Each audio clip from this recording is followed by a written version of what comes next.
இன்றைக்கு நாம் தியானிக்க இருக்கிற வசனம் சங்கீதம் 46ஆம் அதிகாரம் 1வது வசனம். தேவன் நமக்கு அடைக்கலமும் பலனும் ஆபத்து காலத்தில் அனுகூலமான துணையுமானவர். தேவன் நமக்கு அடைக்கலம், அவர் பலன். ஆபத்து காலத்தில் நமக்கு அவர் அனுகூலமான துணையாக இருக்கிறார். அதனால் தேவனை நாம் நம்பி விசுவாசிக்கும் போது இந்த பூமியே நிலை மாறினாலும், மலைகள் நடு சமுத்திரத்திலே சாய்ந்து போனாலும், அதன் ஜனங்கள் கொந்தளித்து பொங்கி அதன் பெருக்கினால் பர்வதங்கள் எல்லாம் அதிர்ந்தாலும் நாம் பயப்படும்னு சங்கீதக்காரன் சொல்கிறார். ஏன்னா நமக்கு ஒரு நதி உண்டு, அதன் நீர்க்கால்கள் தேவனுடைய நகரத்தில் இருக்குது. அது உன்னதமானவர் வாசம் பண்ணும் பரிசுத்த ஸ்தலத்தை சந்தோஷிப்பிக்கிறதா அந்த தேவ நதி இருக்குது. தேவன் அதன் நடுவில் இருக்கிறார். அது அசையாத அதிகாலையிலே தேவன் அதற்கு சகாயம் பண்ணுவார். அதனால் ஜாதிகள் கொந்தளித்து ராஜ்யங்கள் தத்தளித்தாலும் அவர் தமது சத்தத்தை முழங்க பண்ணி பூமி உருகி போகும். ஆனால் கர்த்தரோ நம்மோடு கூட இருக்கிறார். யாக்கோபின் தேவன் நமக்கு உயர்ந்த அடைக்கலமாக இருக்கிறார். அவரை நாம் நம்பும்போது பூமி நிலை மாறினாலும், மலைகள் நடு சமுத்திரத்தில் விழுந்தாலும் நாம் பயப்பட வேண்டாம். ஏன்னா யெகோவாவாகிய கண்மலையாகிய தேவன் நம்மோடு கூட இருக்கிறார். யாக்கோபின் தேவன் நமக்கு உயர்ந்த அடைக்கலமாக இருக்கிறேன்னு சொல்கிறார். அதிகாலையில் தேவன் அவரை நம்புகிறவர்களுக்கு சகாயம் பண்ணுகிறார். அதிகாலையில் அவர்களுக்கு கிருபையை அளிக்கிறார். காலைதோறும் கர்த்தருடைய கிருபை புதிதாக இருக்குது. ஒரு நாள் அவருடைய கிருபை நாளை நம்மை தாங்குகிறவராக இருக்கிறார். சங்கீதம் 145:18 பார்க்குறோம், தம்மை நோக்கி கூப்பிடுகிற யாவருக்கும். அதனால் ஆபத்து காலத்திலே அவரை நோக்கி நாம் கூப்பிடும்போது, உண்மையாய் அவரை நோக்கி நாம் கூப்பிடும்போது கர்த்தர் நமக்கு சமீபமாக இருக்கார்னு வேதவசனம் சொல்லுது. அதே போல் சங்கீதம் 9:9 பார்த்தீங்கன்னா, சிறுமைப்பட்டவனுக்கு கர்த்தர் தான் அடைக்கலம், நெருக்கப்படுகிற காலத்தில் அவர்தான் தஞ்சம். அதனால் அவரை தேடுகிறவர்களே அவர் ஒருபோதும் கைவிடுவதில்லைன்னு சொல்கிறார். அவருடைய நாமத்தை நாம் அறிந்திருக்கிறோம்னா, அவரையே நம்பி இருக்கிறோம்னா, அப்போ தேவன் நம்மை ஒருபோதும் கைவிட மாட்டார். ஏன்னா கர்த்தருடைய நாமம் பலத்த துருகம், நீதிமான் அதற்குள் ஓடி சுகமாய் இருப்பானே. நீதிமொழிகள் 18:10 பார்க்குறோம். அவர் நாமத்தை விசுவாசிக்கிறவருக்கு அவரே அடைக்கலமும் துருகமும், ஆபத்து காலத்தில் அனுகூலமான துணை அவர். அதனால் ஒன்றுக்கும் கவலைப்படாமல் கர்த்தரை நம்பும்போது தேவன் நமக்கு அடைக்கலமாக இருப்பார். சங்கீதம் 62:7-8 வசனங்களில் பார்க்கும்போது, என் ரட்சிப்பும் என் மகிமையும் தேவனிடத்தில் இருக்குது. நம் ரட்சிப்பு எங்கே இருக்குன்னா தேவனிடத்தில் இருக்குது. அவர் தான் நமக்கு பலனும் கண்மலையும் அடைக்கலமும். அது தேவனுக்குள் இருக்கிறது. நாம் விசுவாசிக்கும் போது தேவனுக்குள் இருக்குன்னா, நீங்கள் அவரை விசுவாசிக்கும் போது அவர் உங்களை பாதுகாப்பார். அவரே உங்களுக்கு கண்மலையும் அடைக்கலமுமாக இருப்பார். எப்பக்கத்திலும் நான் நெருக்கப்பட்டேன்னு தாவீது சொல்கிறார். அப்போ நெருக்கப்படும் காலங்களிலே கர்த்தரை நோக்கி நீங்கள் கூப்பிடும்போது, அவரை நீங்கள் நம்பும்போது, அவர் சமூகத்தில் உங்கள் இருதயத்தை ஊற்றும்போது தேவன் உங்களுக்கு அடைக்கலமாக இருப்பார். சங்கீதம் 142:5 பார்க்குறோம், உம்மை நோக்கி கூப்பிடுகிறேன் கர்த்தாவே, உம்மை நோக்கி கூப்பிடுகிறேன்னு தாவீது சொல்கிறார். நீரே என் அடைக்கலம், இந்த ஜீவனுள்ள தேசத்தில் என் பங்குமாக இருக்கிறேன். இந்த உலகத்தில் தேவன் தான் நமக்கு பங்கு. எப்படி யாக்கோபுக்கு நானே உன் பங்குன்னு சொல்கிறார் இல்லையா, லேவியருக்கு நான் தான் உங்களுடைய சுதந்திர வீதம் சொல்கிறாரு. இந்த உலகத்தில் உங்களுக்கு பங்கு பாத்திரம் எல்லாமே நான் தான் சொல்கிறாரு. நீதிமொழிகள் 14:26 கர்த்தருக்கு பயப்படுகிறவனுக்கு திட நம்பிக்கை உண்டு, அவன் பிள்ளைகளையும் தேவன் அடைக்கலமாக வைத்து கொள்ளுவேன்னு சொல்கிறார்.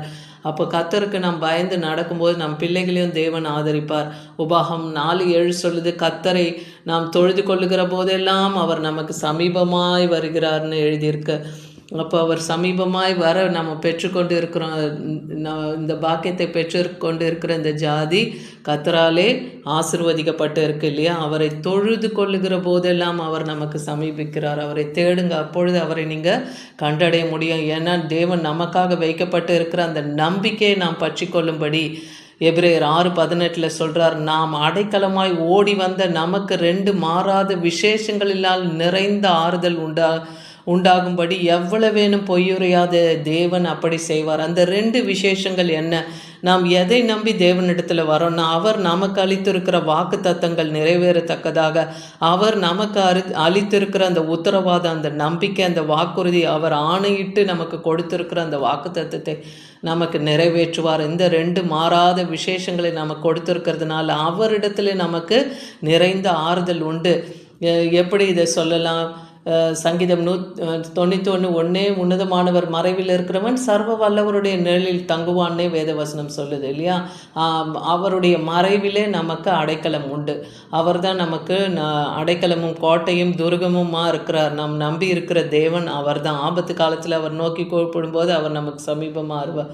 அதே போல் அவர் நம் வலப்பக்கத்தில் இருக்கிறபடியினாலே நாம் அதிகமாய் அசைக்கப்படுவதில்லை. நீங்கள் சங்கீதம் 91 முழுக்கவே நீங்கள் எடுத்து வாசிச்சிங்கன்னா அது பாதுகாப்பின் சங்கீதம். அப்போ தேவன் நமக்கு எப்படியெல்லாம் உயர்ந்த அடைக்கலமும் பாதுகாப்புமாக இருக்கிறார்ன்றத அந்த வசனத்தை தியானித்து நீங்கள் அறிக்கையிட்டு ஜெபிக்கும் போது அவர் உங்களுக்கு பாதுகாப்பை தருவார். ஆதியாகமம் 22:14 அங்கே ஆபிரகாமுக்கு ஒரு வாக்கு கொடுத்தார் இல்லையா. அந்த வாக்கை தேவன் நிறைவேற்றினார். அதே போல் விசுவாசத்திலே ஆபிரகாமும் ஈசாக்கை தேவனுக்காக தன் ஒரே பேரான குமாரனை பலியிட அவர் முன் வந்தார். அப்போ அந்த ஈசாக்கை அவர் பலிபீடத்தில் கட்டி அவரை கத்தியினாலே கொல்ல வரும்போது ஒரு குரல் கேட்குது, ஆபிரகாமே பிள்ளை மேலேருந்து உன் கையை எடுன்னு சொல்கிறாரு. அப்போ ஈசாக்கும் கேட்குறாரு, பலி காண ஆடு எங்கேன்னு. அப்போது ஆபிரகாம் சொல்கிறாரு, யெகோவா ஈரே, கர்த்தருடைய பர்வதத்திலே அது பார்த்து கொள்ளப்படும்னு. அப்போ கர்த்தரும் அங்கே ஒரு ஆட்டை பலியாக அங்கே ஆயத்தப்பட்டு வைத்திருக்கிறார். அப்போ ஈசாக்குக்கு பதிலாக ஒரு ஆட்டை அங்கே வைத்திருக்கிறார். அப்போ இன்றைக்கும் தேவன் நமக்கு யெகோவா ஈராகவே இருக்கிறார் இல்லையா. கர்த்தருடைய பர்வதத்திலே நம்முடைய காரியங்கள் பார்த்து கொள்ளப்படும் என்று நாமும் விசுவாசிக்கணும். ஏன்னா சிறுமைப்பட்டவனுக்கு கர்த்தர் தான் அடைக்கலம்னு சங்கீதம் 14:6 பார்க்குறோம்.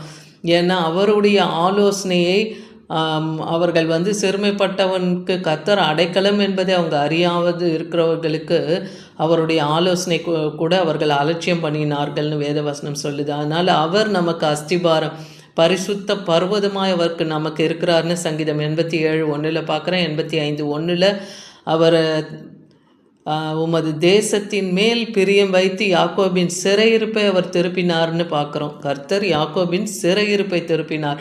அதே போல் கர்த்தருடைய உடன்படிக்கை பெட்டியாகிய சுமக்கிற லேவியருக்கு தேவன் அனுக்கிரகம் பண்ணுகிறதுனால அவர்கள் 7 காளைகளும் 7 ஆட்டுக்கடாக்களையும் பலியிட்டார்கள்னு 1 நாளாகவும் 15:26 பார்க்குறோம். இன்றைக்கி உடன்படிக்கை பெட்டியாகிய வேத வசனத்தை நம் இருதயத்தில் சுமக்கிறவர்களாக நமக்கும் தேவன் அனுகிரகம் பண்ணுகிறவராக இருக்கிறார். அதனால தான் இன்றைக்கி தேவன் நமக்கு அடைக்கலமும் பலனும் ஆபத்து காலத்திலே அனுகூலமான துணைவர். அவரை நோக்கி ஆபத்து நாட்களை நாம் கூப்பிடும்போது அவர் நமக்கு சமீபமாய் நம்மை ரட்சிப்பார். ஆமேன்.